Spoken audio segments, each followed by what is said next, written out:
Hello दोस्तों, आज मैं आप सभी के लिए रंग बिरंगी कहानियाँ बुक से एक अच्छी और मज़ेदार कहानी लेकर आया हूँ। कहानी 3, कौए की चालाकी और भेड़ की सीख। एक हरा भरा मैदान था जहाँ कई जानवर चैन से रहते थे।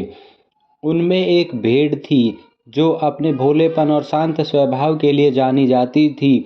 वहीं एक कौआ भी उसी इलाके में रहता था जो न केवल शरारती था बल्कि दूसरों को तंग करने में मज़ा भी लेता था।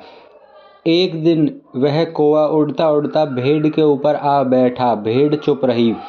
कौए ने उसकी पीठ पर चोंच मारनी शुरू की। कभी उसकी ऊन खींचता, कभी उसके कानों के पास चिल्लाता।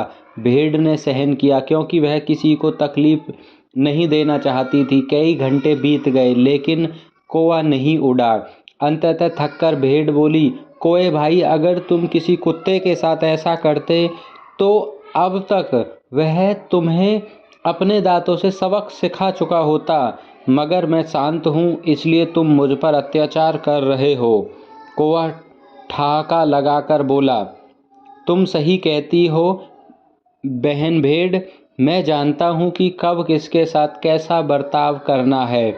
जो कमज़ोर हो उन पर राज करना आसान है और जो ताकतवर हो उनकी जी हुजूरी करनी चाहिए। इसी नीति से मैं मज़े से जीता हूँ और लंबा जीवन जीने की उम्मीद करता हूँ।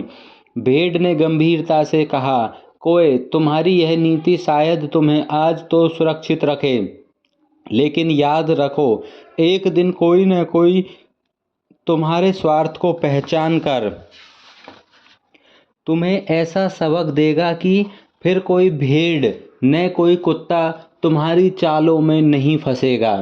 क्योंकि दूसरों की कमजोरी का फायदा उठाना केवल कायरता है और झूठी चापलूसी से आत्मा नहीं बचती, केवल समय टाला जाता है।